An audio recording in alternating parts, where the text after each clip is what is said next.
살아서는 예수님의 복음으로 피 뿌려 복음 전하고, 죽어서는 그 유골이 도착하는 곳마저도 세계적 도시가 만들어지는 이 복음의 능력을 생각하니까 너무너무 감동이 오는 거예요. 야고보는 성경에 한 두세 사람 정도 나옵니다만, 동명이인이. 오늘 말씀드린 이 야고보는 바로 사도 요한의 친형제 사도 야고보. 이 야고보는 이제 성령을 받고 이 뜨거운 복음을 어떻게 전할까 막 하다 보니까 눈을 돌린 것이 저 땅끝 나라 스페인. 우리나라는 땅끝이 해남이죠. 해남인데 그 당시 세계로 봐서는, 또 나라로 봐서는 땅끝 나라가 스페인입니다. 투하고, 지금 투하고 뭐 그냥 축구 잘하고 뭐 여러 가지 알지 않습니까?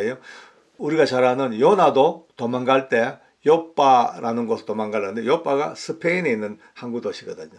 어쨌든 스페인은 땅끝 나라, 그 당시로 봐서는 제일 땅끝의 나라입니다. 이 야고보는 가슴에 불이 붙어 땅끝 나라 가서 복음을 전해야지 하고 그 먼 길을 가서 거기서 복음을 전합니다. 진짜 놀라운 역사가 나기 시작했고, 그 야고보의 복음의 씨앗이 중세 로마 시대 때는요, 세계 기독교의 가장 중심되는 나라가 스페인 됐습니다.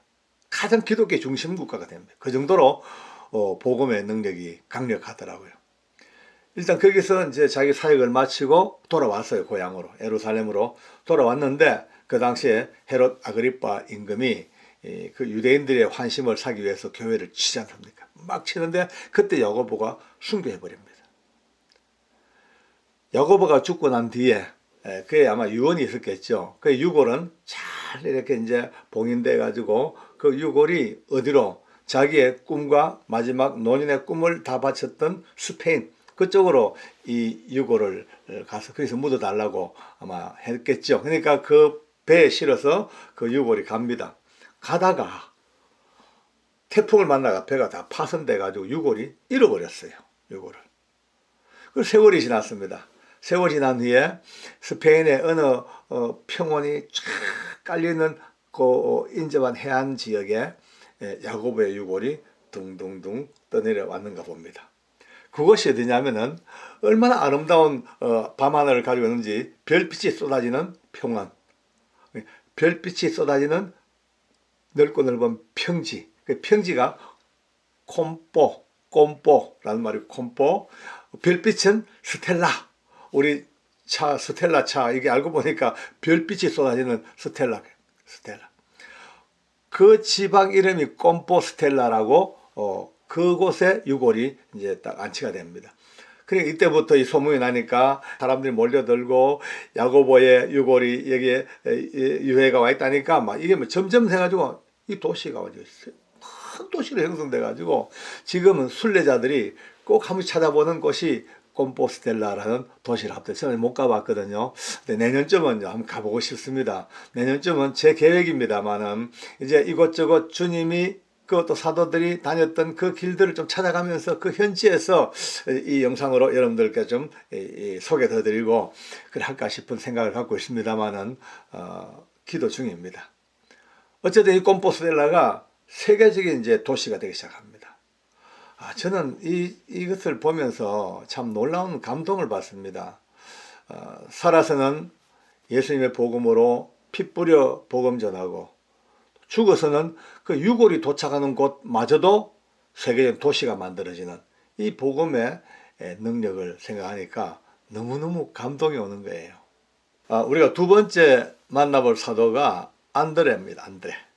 이 안드레는 어디를 가서 복음을 전할까 나름 계획하다 보니까 북쪽이 보이는 거예요. 지금 현재 전쟁하고 있는 우크라이나, 뭐 러시아, 루마니아 이런 북쪽 나라 슬라브 민족 그쪽이 눈에 띄니까 그쪽을 향하여 그는 복음을 들고 혈혈단신 들어갑니다. 열정적으로 복음을 전했습니다. 아마 많은 사도들도 열심히 했겠습니다만 이 안드레만큼 열심히 나라 그러니까 많은 나라들이 말이죠, 이 열정과 이 하나님의 능력으로 복음을 받아들여서 군데마다 나라마다 이 안드레를 성자로 추앙을 합니다. 성자 성인 이야기가 좀 나오니까 약간 생소한 말씀 우리가 좀 귀에 거슬리지만은 그 당시에는 어쩔 수 없습니다. 그 당시에는 이 기독교가 이 캐토릭의 시대였으니까 이제 성자 개념, 성인 개념이 어쩔 수 없이 각 나라마다 있기 마련이죠.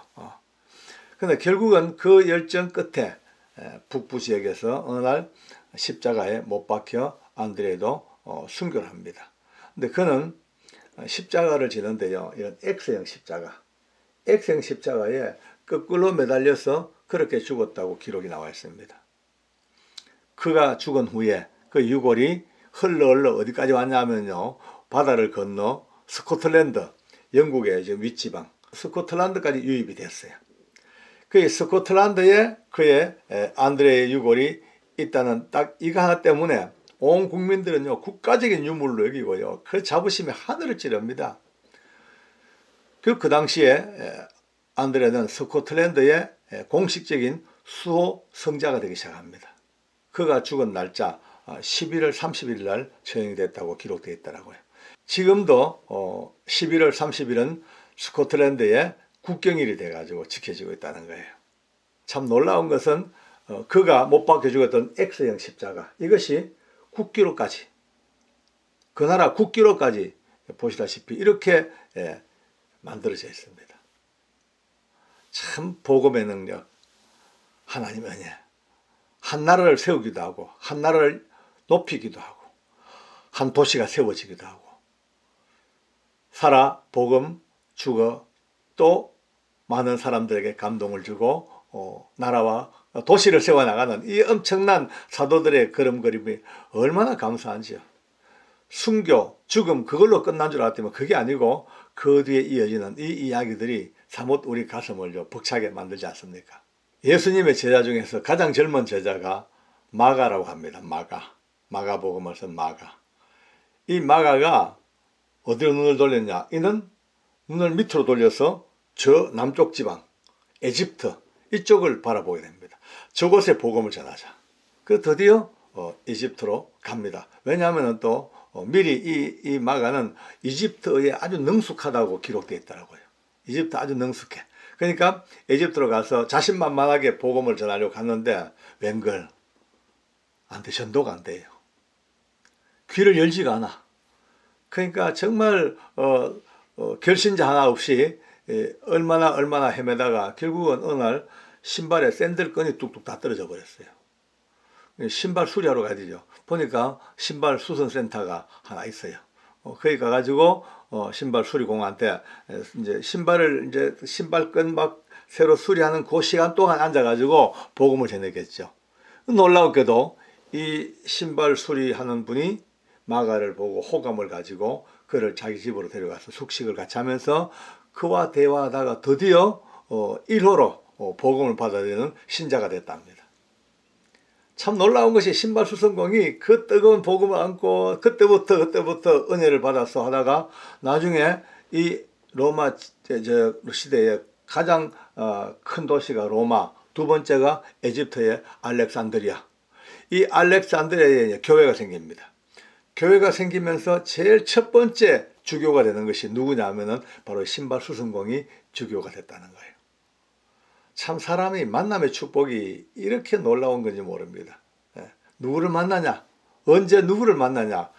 그래서 우리 기도 제목이 우리 자녀들 위해서도요. 하나님 우리의 자녀들 가장 좋은 때에 가장 좋은 사람 잘 만나서 정말 일생에 후회 없는 삶을 사는 만남의 축복을 허락해 주시옵소서. 우리 기도 제목입니다. 당연히 기도해야 됩니다. 그러나 결국은 이제 마가도 복음이 점점 뜨거워지고 더 많은 사람이 복음을 알고 교회가 되고 이러니까 이 위세를 느낀 이 사람들이 특히 이방 제사장들이 안 되겠다 싶어가지고 고발해가지고 결국 마가도 재판 끝에 목에 밧줄이 걸렸어. 마차에 매달려가지고 그냥 온 도시를 끌려다니면서 그렇게 순교를 해버립니다. 그의 유골은 교회에 공회 교회에 지하에 잘 안치되어 있다가 한 700년쯤 지난 뒤에 세월 많이 지났죠. 700년쯤 후에 유럽의 상인들이 이제 같이 이제 교역하면서 그 소식을 알고 드디어 마가 유골을 훔쳐가지고 가져가 버립니다. 간 곳이 어디냐? 이탈리아의 베니스로 가져갑니다. 그 당시만 하더라도 별 볼 일 없던 조그마한 항구 도시 베니스가 마가의 유골이 거기 와 있다는 이 소문 나자마자 그때부터 이 도시민들은 그 긍지가 하늘을 찌르고요. 우리는 선택받은 도시다. 누구도 우리를 따라오지 못하는 하나님의 도움이 있는 도시다. 이런 뭐 그 자부심으로 그다음 이 소문 나니까 점점 이제 명품 도시가 되겠어요. 명품 도시가. 그 당시에 그 중세 시대의 사람들의 그 관점이 사도들의 유골이나 유품이 있는 도시는 가장 자랑스러운 도시고 많은 사람이 존경하는 도시고 이렇게 격이 올라갑니까? 격이. 그래서 결국은 그 많은 사람들이 모여들고 하다 보니까 중세시대 최고의 무역도시가 되는 항구 베니스가 만들어집니다. 정말 참 아까도 말씀했죠. 살아서 복음, 죽어서도 이와 같은 중흥과 부흥을 일으키는 그 선교의 장소가 정말 참 뭐 어떻게 설명할 길이 없네요. 오늘 마지막으로 도마에 대해서 말씀을 드리겠습니다. 도마는 알다시피 의심 많기로 유명한 뭐 예수님 사랑하나 못 믿겠다, 옆구리 손도 여보고 손가락에 뚫힌 구멍에도 좀 손도 여봐야지 알지 모르겠다 하는 이가 결국은 예수님이 오셔서 부활하신 예수님 만나고 아마 제 생각에는 손가락을 넣어봤을 거예요. 쭉 얼마나 그 빵꾸 났는 그 속에 손가락 넣을 때 그 거칠거칠한 말라붙은 피자국, 옆구리는 어떻게 했었나요? 막 갈비뼈 뭐 이것저것 막 그냥 부서지고 깨지겠던 그 말라붙은 그 구멍에 손을 넣어봤을 때 그 주먹 들어갔겠죠. 뭐 주먹이 뭐 그냥 창이 아닙니다. 창 넣었다가는요 그냥 안 빠지니까 확 돌려서 빼야 돼. 그러니까 그냥 얼마나 큰 구멍이 생긴지 모릅니다. 손 넣어봤겠죠. 그리고 도마는 이제 누구보다 더 뜨거운 열정으로 이제 목숨을 걸고 이제 도마는 눈을 들어 인도 쪽을 봅니다. 저리 가야 되겠다. 드디어 인도로 딱 마음먹고 있는데 어느 날 왜 인도를 갈 이유가 있습니다. 이게 기독교로 보는 세계사 이 책에 보면요, 도마가 인도 방언을 받았대. 인도 방언. 인도 방언 받았으니까 뭐 인도 현지인하고 똑같죠. 그러니까 이미 마음은 인도 쪽으로 가 있을 거 아닙니까? 그럴 차에 인도의 왕의 이제 높은 신하들이 예루살렘에 왔어요. 와서 소문이 왕궁을 건축하는데 공사감독, 아주 이 건축에 조예가 깊은 공사감독을 찾으러 왔다는 소문 듣고 도마가 같이 가자, 내가 해줄게 해가지고 결국은 도마가 그들과 함께 인도로 갑니다. 가서 왕궁을 건축하는 공사 책임을 맡아요. 그래서 이제 막대한 자금을 받아가지고 조금 이제 준비를 해놓고 하다가 도마가 그 돈으로 몽땅 가장 가난한 사람들에게 다 나눠줘 버려. 그냥 빈민구제예요. 빈민구제. 그 왕이 보니까 이게 진도가 안 나가니까 어쩌랬냐 물어보니까 세상에 돈도 없고 건축도 안 되고 그 이제 잡아다가 문초를 하는 거죠. 도마를. 도마가 하는 말이 왕이시여, 왕의 모든 재물은 가난한 자들에게 다 나눠줬기 때문에 왕의 재물은 그보다 더 크게 하늘나라에 쌓여있고 지금 짓고자 하는 왕궁보다 더 크고 아름다운 왕궁이 천국의 왕의 것으로 이미 지어져 있다. 이러니까 말도 안 되는 소리죠. 그러니까 이런 사기꾼 이래가 막 그냥 죽여라 해가지고 사형 선고를 딱 내렸어. 내일 아침 사형이에요. 근데 바로 그 전날 밤에 드라마틱하게 꿈을 꿉니다. 임금이 꿈을 꾸니까 꿈에 천국을 갖는 거예요. 가보니 그 좋은 천국 속에서 자기 이름으로 된 어마어마한 왕궁, 자기가 구상하고 있던 것보다 더 아름답고 큰 왕궁을 다 보고 꿈을 깼어. 너무 신기하잖아요. 그러니까 도마를 불러가지고 결국은 얘기 끝에 복음을 알고 예수님을 영접을 한 거예요. 곤도파레스 왕. 근데 이것은 하나의 전설처럼 남아있었는데 세상에 19세기에 고고학자들이 파키스탄 북부 지방에서 유물을 캐다가 세상에 곤도파레스 왕의 유물과 동전하고 그 연대가 바로 이 도마와 같은 연대에 다 발굴되고 역사적인 어떤 고정이 되기 시작한 거예요. 결국 도마도 인도 전국을 다니면서 복음을 전하다가 그 이후에 동부의 어느 지역에서 태양신을 섬기는 사제들이 그냥 고소해가지고 죽여 창으로 찔러. 근데 이 도마가 죽을 때의 기록이 그래 됐답니다. 뜨거운 물에 집어넣는데 이 집어넣는데도 안 죽어. 다니엘처럼 불에 안 타 죽는. 그러니까 안 죽으니까 큰 창으로 그 옆구리를 찔러서 죽어버렸대요. 그래서 순교했습니다. 지금도 그 무덤이 인도 동부에 있다는 그게 기록이 나와 있더만요. 어쩌면은 상징이 그렇습니다. 그가 믿지 못했던 예수님의 창자리. 근데 거기에서 똑같이 자기도 그 창을 옆구리에 맞고 이 땅을 떠나면서 뭘 생각했을까? 도마 사도의 마지막 그 생각은 주님이 찔려 죽으신 그 창자리를 생각하면서 본의 옆구리에 파고 들어오는 그 창을 느꼈을 거예요.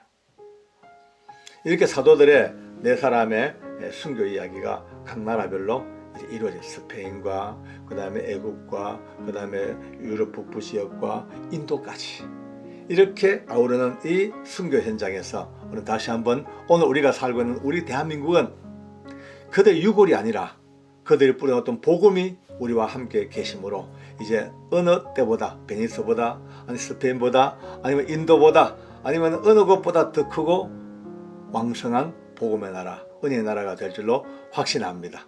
전번에 한번 말씀드렸던 기독교로 보는 세계 역사 그 김동주 목사님이 편집한 책이 있지 않습니까?